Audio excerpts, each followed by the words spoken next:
Commander watched the human colony from orbit and felt satisfied. His tactical display showed exactly what intelligence had promised. One small military base, 200 human soldiers, and 15,000 civilians scattered across the farming settlements below. The math was simple. The Dominion would land, engage the military, and the civilians would evacuate according to Universal Defense Pact protocols. Within 3 days, Threshold Colony would belong to the Begin landing operations, ordered. The first wave of warriors descended in their drop pods, targeting the human military garrison on the northern edge of the main settlement. Expected resistance there. What he didn't expect was the message that came through 12 minutes after landing. Commander, we're taking fire from the civilian sectors. Scaled brow furrowed. Impossible. Civilians don't fight. Send them the standard evacuation warning. We did, sir. They're still shooting at us. On the tactical display, red markers began appearing across the colony. Not from the military base, but from homes, shops, farms, and schools. Watched in confusion as his forces reported engagement after engagement with targets that weren't supposed to exist. How many human soldiers are actually in this colony? He demanded. Intelligence confirmed 200, sir. Then who is shooting at my warriors? Captain Sarah stood in her kitchen and loaded rounds into her rifle with practiced ease. Through the window, she could see drop pods burning through the atmosphere. Her husband was already on the roof with his hunting rifle. Their teenage daughter was in the basement, checking the neighborhood defense network they'd set up last year during the community safety drill. Mom, the Hendersons are in position, her daughter called up. Mrs. says her apartment building is ready. The school has been evacuated to the bunker. Sarah nodded and keyed her radio. This is Sector 7. All civilians report status. The radio came alive with responses. Not panic, not chaos. Calm, organized reports from teachers, farmers, shopkeepers, and retirees. Each one confirming their defensive positions, their ammunition counts, their fields of fire. The military garrison commander had called her 2 hours ago when the fleet appeared. We're evacuating civilians to rally points, he'd said. Rally points for what? Sarah had asked. For defense, you know the protocol. We wrote the protocol together, Commander. Every able-bodied colonist knows their position. Now she watched as warriors emerged from their pods in the town square. They moved with the confidence of soldiers who expected no resistance. Sarah waited until they were in the open, then keyed the network. All sectors weapons free. The first warrior fell before the aliens even realized they were under attack. Then another. Then 5 more. The warriors scrambled for cover, their combat training kicking in, but they were fighting an enemy they couldn't identify. There were no uniforms, no military formations, just accurate fire coming from windows, rooftops, and garden walls. Across town, Henderson adjusted his scope. He was 70 years old and had spent the last 40 years as a botanist studying the colony's ecosystem. Before that, he'd been a young man on Earth who learned to shoot in his grandfather's farm. Old skills didn't fade, apparently. He squeezed the trigger. A warrior dropped, chambered another round, and searched for his next target. Beside him, his husband Tom fed him coordinates from the thermal scope he'd bought for their annual hunting trips. 3 more coming around the community center, Tom said calmly. I see them. In the colony's main school, principal had transformed the building into a fortress. The students were safe in the underground shelter they'd built 3 years ago when they'd expanded the school. The shelter that every colony building was required to have. The shelter that aliens thought was for natural disasters. And 15 teachers held the school's upper floors. Most of them were ex-military like her. They'd come to Threshold for a quiet life of education, but they'd never forgotten their training. Some things you didn't unlearn. They're trying to flank through the playground, one teacher reported. Let them come, replied. We've got overlapping fields of fire from the gym and cafeteria. They made their move. They didn't make it across the playground. Stared at his casualty reports in disbelief. In the first hour of combat, he'd lost more warriors than in his last 3 campaigns combined, and they weren't fighting the human military. The garrison was still in its base, apparently content to let everyone else do the fighting. "Get me the colony administrator," he ordered. Minutes later, a human woman's face appeared on his screen. She looked calm, too calm for someone whose home was under invasion. "I am commander of the Dominion. You are in violation of the Universal Defense Pact. Your civilians are engaging in combat." The woman smiled. "Administrator Wilson here. No violation, Commander. Every person firing a weapon is a volunteer doing so of their own free will. We're simply exercising our right to self-defense. Civilians don't fight. That's the foundation of civilized warfare." "That's your foundation, not ours. Now, would you like to discuss terms for your withdrawal, or should we continue?" Cut the connection. This was impossible. Civilians were farmers and merchants and teachers. They ran when soldiers came. They didn't shoot back with military precision. He reviewed the combat footage. An elderly human female had taken out 3 of his warriors with a hunting rifle from her greenhouse. A group of teenagers had set up an ambush using homemade explosives and civilian construction equipment. A doctor was treating wounded humans in a clinic while simultaneously coordinating fire teams over a civilian radio network. "Commander," his tactical officer interrupted, "we're detecting new defensive positions. They're using agricultural drones as spotters and civilian vehicles as mobile fighting platforms. Sir, they're organizing faster than we can respond." Made a decision he'd never made before. "Signal the fleet. We're withdrawing." "Sir, we outnumber them 3-1. We outnumber their military 3-1, but we're not fighting their military. We're fighting 15,000 armed civilians who apparently know what they're doing. I will not waste lives on this madness." As the pods began their emergency extraction, Sarah lowered her rifle and keyed the all-clear signal. Around the colony, humans emerged from their positions. Some were wounded. Some were helping neighbors whose homes had been damaged, but they were alive and they'd won. The military commander arrived at her house an hour later. "That was some impressive coordination for civilians," he said. Sarah laughed. "Commander, every adult in this colony went through mandatory firearms training. Every neighborhood has a defense committee. Every home has supplies for emergencies. Every child learns to shoot before they're 12. What exactly did you think civilian meant? On every other world in the Pact, it means non-combatant. Then every other world in the Pact is defenseless without its military. We're not." 3 systems away, a Defense Pact observer ship had monitored the entire battle. The crew sat in stunned silence as they reviewed the recordings. They'd watched civilians fight with tactical awareness that matched trained soldiers.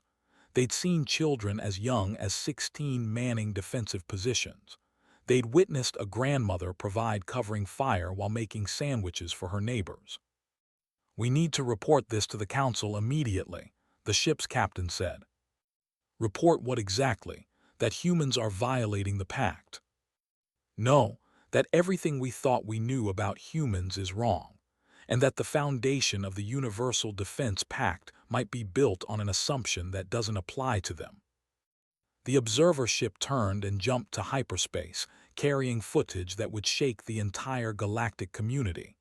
Behind them, on Threshold Colony, humans went back to their normal lives. Farmers returned to their fields.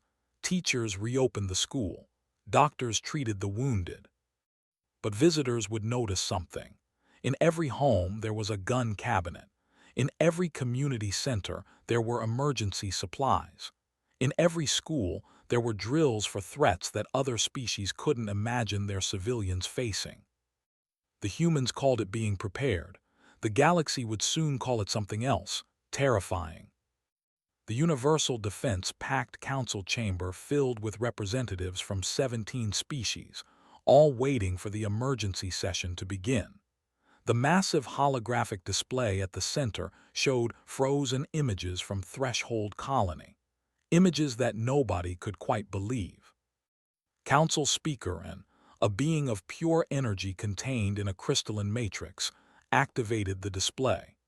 We are here to discuss the incident at Threshold Colony and determine if humanity has violated the fundamental principles of the Pact.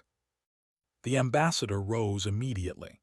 His scales were darker than usual, a sign of anger in his species.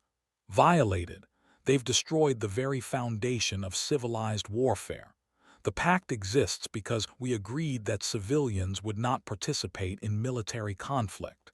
Humans have militarized their entire population. Human ambassador stood.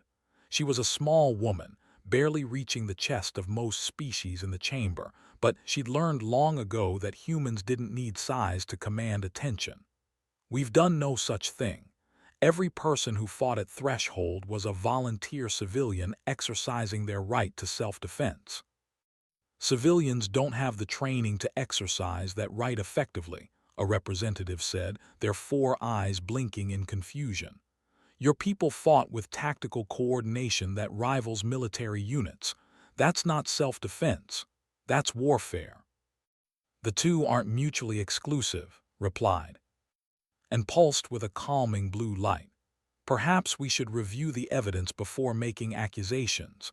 Observer Captain is your report. The Observer Captain's hologram appeared. She was a species known for their analytical minds and long memories. We monitored the entire engagement. What we observed defies conventional understanding of civilian populations. The display came alive with footage. An elderly human woman shooting from her greenhouse with calm precision. A teenager coordinating a scout team using equipment that looked like toys but functioned like military gear. A chef organizing the colony's food distribution network into a supply chain that could sustain resistance indefinitely. This human was a teacher before the invasion, is said, highlighting a woman directing fire teams from a school building. This one is a farmer.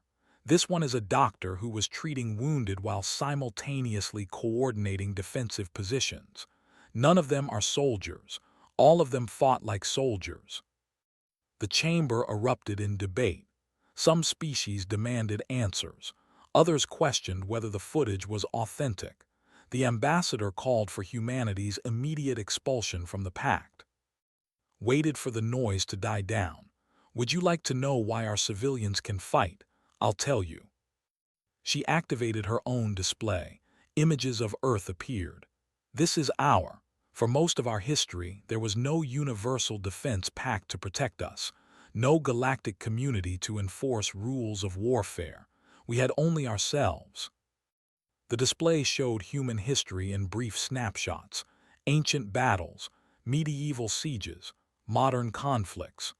We learned that peace is temporary, that safety is earned, not given, that the capacity to defend oneself is not barbarism but responsibility.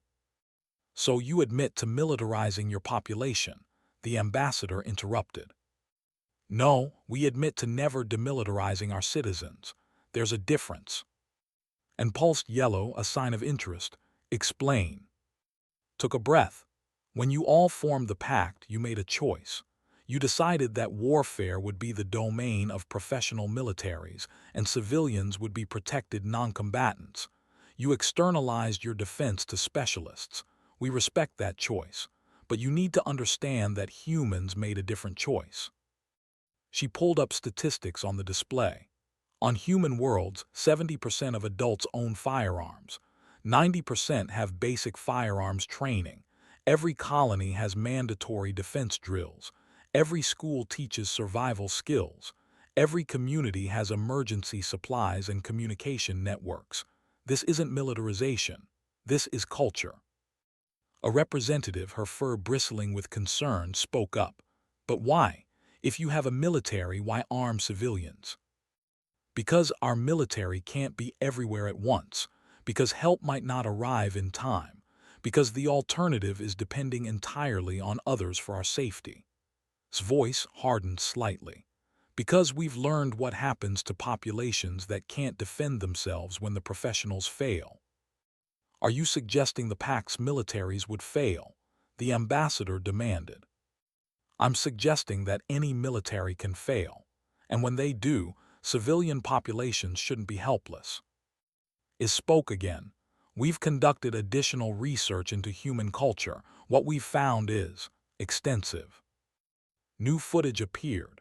Human children at shooting ranges, learning firearm safety with the same casual attention other species taught their children mathematics.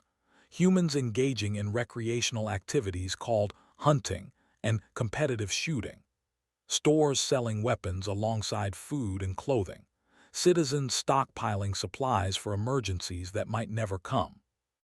They practice something called prepping, is continued. Ordinary citizens maintain supplies and train for societal collapse as a hobby. Their entertainment media glorifies resistance fighters and irregular warfare. Even their sports involve simulated combat scenarios. The chamber fell silent as the implications sank in. We interviewed hundreds of human civilians, is said quietly. A shopkeeper showed us his personal arsenal with the same pride another species might show a garden. A school administrator described training children for armed intruders as routine. A retired accountant maintains enough ammunition to fight a small war. When we asked why, they all said the same thing, because you never know. The representative shuddered. This is a society perpetually prepared for war. No, corrected. This is a society perpetually prepared to not be victims. There's a difference. And pulsed orange, a sign of deep thought. The Council will need time to discuss this, but I believe we need to address the larger question. Can humanity remain in the Pact if your civilians cannot be distinguished from military personnel? Had expected this. Can I ask a question first? How many species in this chamber have been successfully invaded in the last century? Silence. The Pact's regulations work because everyone follows them, because you all agree that civilians don't fight. But what happens when someone like the decides to ignore those regulations? What happens when an enemy doesn't care about civilian protections? That's why we have the Pact, and said, to enforce consequences. Consequences that come after the civilians are already dead. The Pact is reactive. Human self-defense culture is proactive. Over the next 3 days, the Council sent investigation teams to human worlds across the galaxy. What they found confirmed and expanded on IS's initial report. On every human colony, civilian preparedness wasn't an exception but a norm. The investigators met a woman named Sarah on Threshold, the same one who had coordinated much of the colony's defense. She invited them into her home and showed them her gun safe with the same casualness another being might show a bookshelf. I'm a logistics coordinator, she explained. Before that, I was a soldier for 8 years. When I retired, I didn't stop being capable of defending myself. None of us do. Don't you fear living in an armed society? An investigator asked. Sarah considered the question. I fear living in a universe where predators exist and I'm helpless more than I fear my neighbors who have guns. Everyone here knows each other. Everyone here trains together. The weapons aren't secret. The capability isn't hidden. That makes us safer, not less safe. The investigators visited schools where children as young as 10 learned firearm safety. They attended community meetings where defense plans were discussed as casually as park maintenance. They watched humans practice shooting with the same dedication other species practiced art or music. It's woven into everything they do, one investigator reported back. Their recreation, their education, their social structures. You can't separate human civilians from their capacity for violence because they don't see those as separate things. The Defense Pact's military experts ran simulations based on the new data. The results were sobering. In a conventional ground invasion of any human world, one analyst reported to the council, occupying forces wouldn't face an army. They'd face an entire armed population with the training, equipment, and cultural disposition to wage indefinite asymmetric warfare. How long could a human civilian population resist? And asked. Indefinitely. They don't need supply lines because they've already stockpiled. They don't need command structures because they've already organized locally. They don't need training because they've already trained. An invasion of a human world wouldn't be a military campaign. It would be an endless insurgency where every home is a fortress and every citizen is a potential combatant. Another analyst added, and that's assuming they don't receive military support. With their actual military involved, the casualties for any invasion force would be catastrophic. The implications spread through the council. Species began private discussions about what it meant to have humanity in the Pact. The pushed hardest for expulsion, but others saw complications. If we expel them, a counselor pointed out, they're no longer bound by Pact regulations on warfare at all. Right now, at least they follow some rules. What rules? The ambassador snapped. They've already demonstrated they don't follow the civilian protection protocols. Actually, and corrected, they follow them perfectly. Their civilians choose to fight. The Pact doesn't forbid that. It only requires that civilians be given the option to not fight. Humans just happen to be the only species whose civilians routinely choose combat. The debate continued for weeks. Some species threatened to withdraw from the Pact if humanity remained. Others worried about the precedent of expulsion. A few younger civilizations quietly began reassessing their own civilian defense policies, wondering if humanity had found a truth the rest of the galaxy had forgotten. Through it all, Ambassador waited. She knew the decision would come. She also knew that whatever the Council decided, humanity would survive. They always had. The conference room on Threshold Colony looked out over the repaired town square where warriors had first landed 3 months ago. Now it was full of people again, living their lives as if nothing had happened. Because for them, nothing unusual had happened. They'd defended their home and gone back to normal. Ambassador sat at one end of the long table. At the other end sat Council Speaker N, who had insisted the final hearing take place on Threshold itself. Between them sat representatives from all 17 Pact species, along with a delegation of humans that had specifically requested. And pulsed a neutral white. Before we begin formal proceedings, Ambassador, you've asked to bring these civilians to speak. The Council has agreed, though some members question the relevance. Thank you, Speaker. I believe their perspective is essential. Gestured to the humans beside her. This is Miriam. She was a school principal before the invasion. Jackson Henderson, a high school student. Doctor, a surgeon. Henderson, a botanist. And Sarah, a logistics coordinator and my sister-in-law. The aliens studied them. They looked utterly ordinary. No uniforms, no weapons, just people. Miriam spoke first. Her voice was calm, the same tone she'd used for 30 years addressing students and parents. The Council has spent months trying to understand why human civilians fight. I think you're asking the wrong question. The question isn't why we fight. It's why you don't. The ambassador bristled. Because we're civilized, because we've evolved beyond. Beyond what? Miriam interrupted gently. Beyond the capacity for self-defense. Beyond the willingness to protect loved ones. That's not evolution, that's abdication. She activated a small holographic display. Images of Earth appeared, similar to what had shown before but focused differently. Our planet taught us certain truths. One of them is that peace is not the natural state of things. Peace is something you build and maintain and defend every single day. The images shifted to show human history. Not just wars, but the aftermath. We've seen what happens when civilians can't defend themselves. We've watched populations exterminated because they depended entirely on military protection that failed or never came.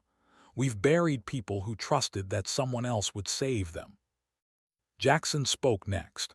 He was only 16, but he'd led scout teams during the invasion with composure that had impressed even the human military. I've trained with firearms since I was 8. Some of you probably think that's terrible, right? That we're teaching violence to children. Several aliens shifted uncomfortably.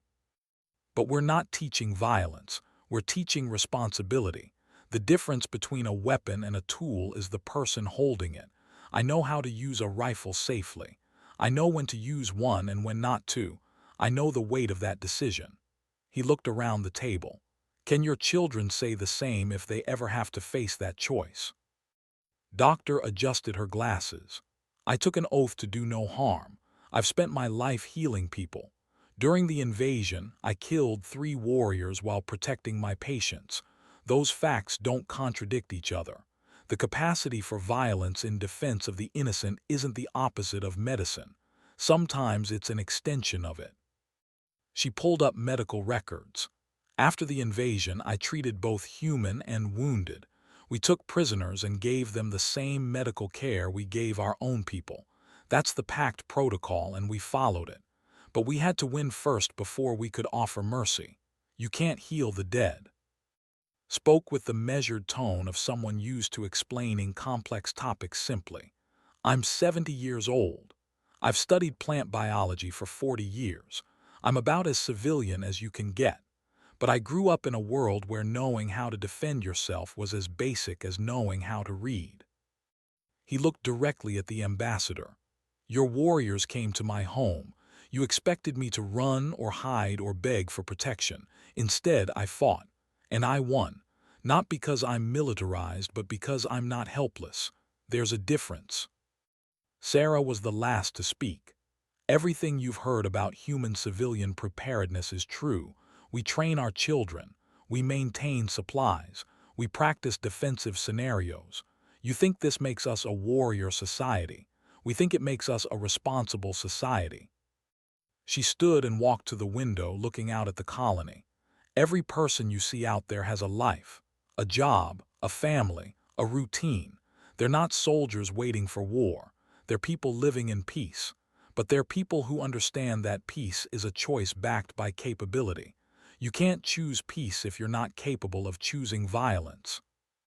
The ambassador finally spoke, his voice strained.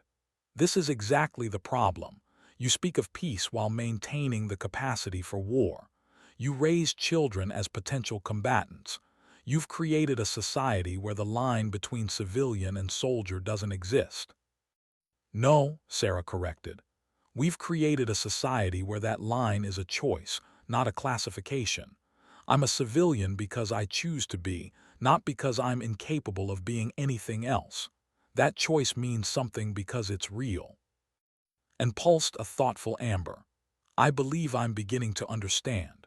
For humanity, the civilian-military distinction is about role and choice, not about capability or training. Exactly, Ambassador said. In your societies, civilians are non-combatants because they lack the ability or training to fight. In ours, civilians are non-combatants because they've chosen not to be combatants at this moment. The capability exists. The choice is what matters. A counselor leaned forward. She was old, even by standards, and she'd been quiet throughout most of the proceedings. I wonder if we're all dancing around a more fundamental question. Speaker, may I share something from my people's history? And pulsed agreement. The nearly went extinct 800 years ago, before the Pact existed. We were a peaceful society, much like most species here. We had a military, but it was small, and our civilians were true non-combatants. When the Hen invaded, our military fought bravely and fell within weeks. Our civilians had no capacity to resist. We lost 4 billion people before the Hen decided we weren't worth the effort to completely exterminate. The chamber fell silent. We survived by chance and the mercy of genocidal invaders. Then we joined the Pact and told ourselves we'd created a system where that could never happen again. But what if we were wrong? What if we just created a comfortable prison where we depend entirely on others for our safety? She looked at the humans.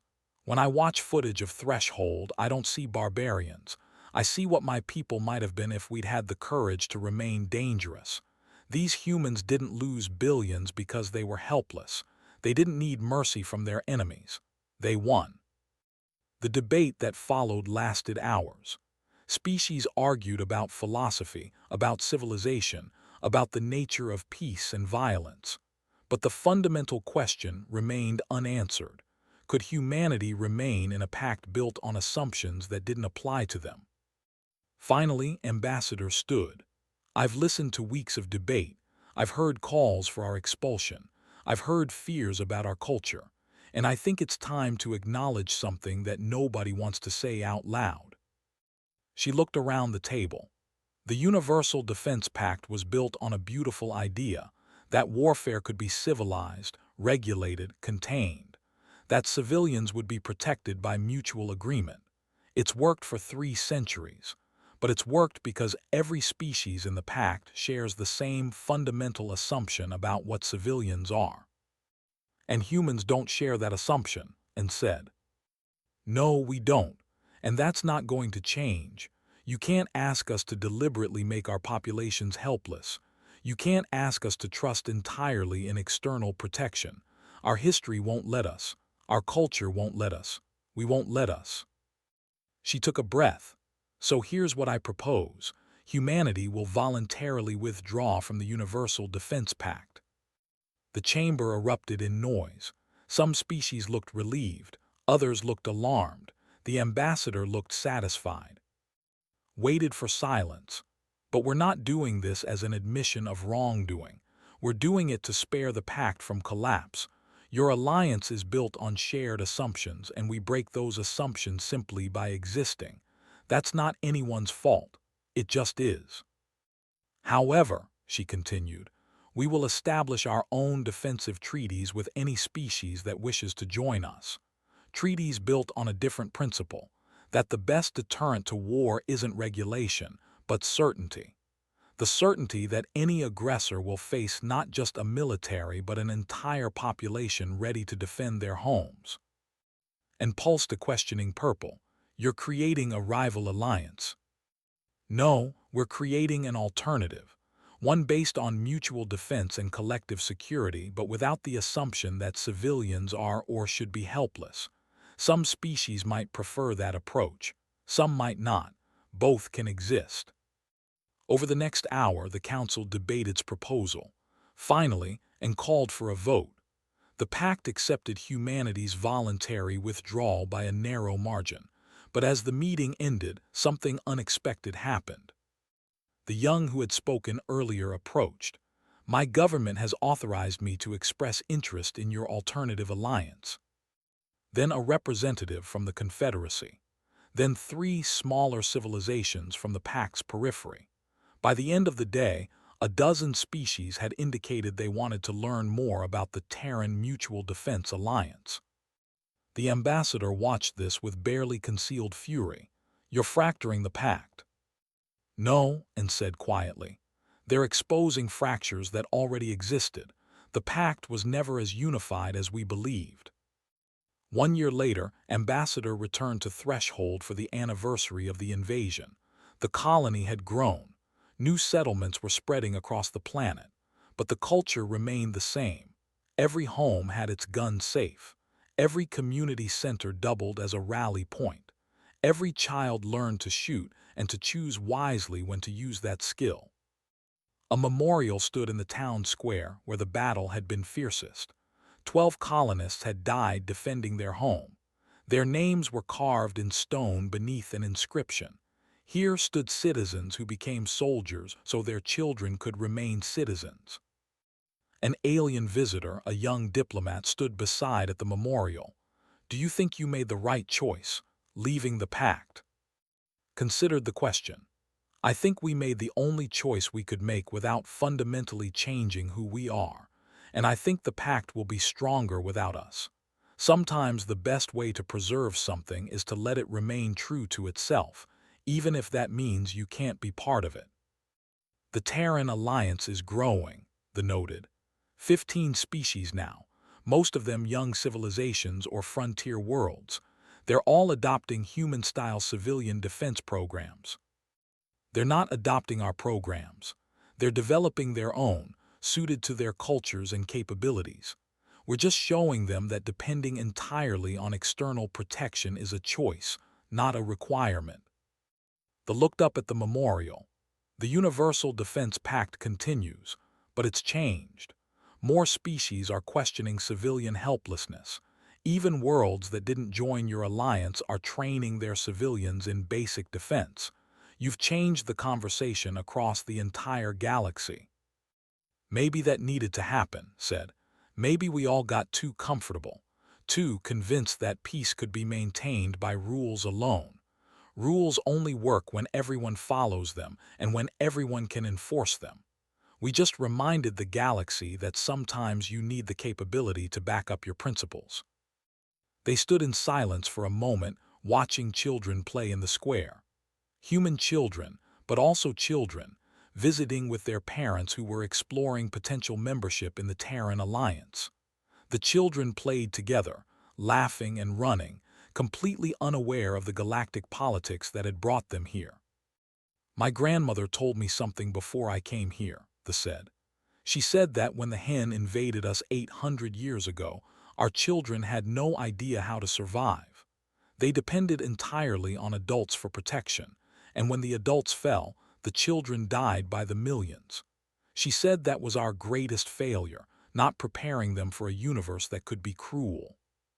Nodded and now children are learning to be more than helpless, not just in combat but in thinking, in surviving, in choosing. We're remembering that childhood innocence doesn't require ignorance. You can teach children the capacity for violence while also teaching them wisdom, compassion, and peace. That's all we've ever tried to do. The sun was setting over Threshold Colony. The alien ships in orbit included both Pact observers and vessels from the new Terran Alliance. The galaxy had split along a philosophical line that nobody had recognized until humanity revealed it. On one side, civilizations that believed in civilian protection through external force.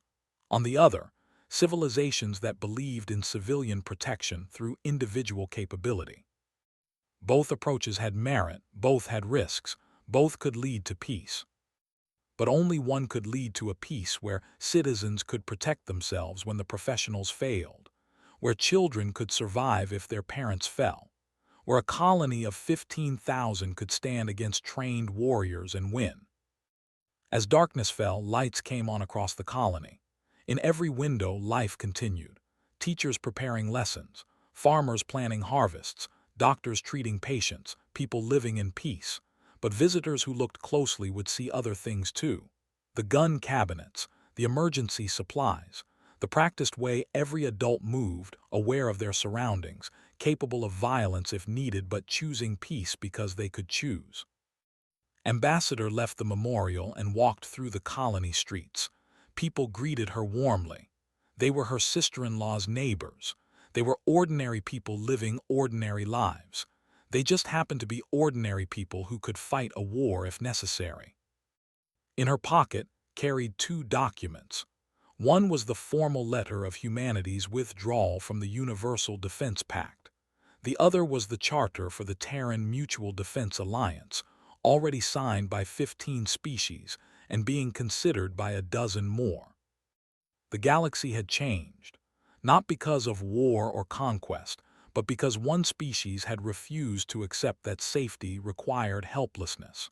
Because one colony had demonstrated that civilians could be something other than victims. Because humanity had forced everyone to ask a question they'd avoided for centuries. What does it mean to be civilized? Is it the absence of capacity for violence, or the choice not to use that capacity unless necessary? The Universal Defense Pact had answered that question one way. The Terran Alliance answered it another, and the galaxy was discovering that both answers had truth in them. Above Threshold Colony, stars filled the night sky. Among them were worlds where civilians trained for defense and worlds where civilians trusted in external protection. Different philosophies, different cultures, different approaches to the same fundamental challenge of surviving in a dangerous universe.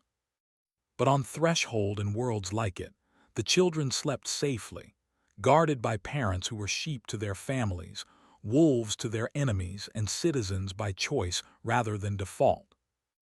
The inscription on the memorial captured it perfectly. Here stood citizens who became soldiers so their children could remain citizens. That choice, that capability, that willingness to defend what mattered, that was the human answer to the eternal question of how to live in peace. And the galaxy would never be quite the same again.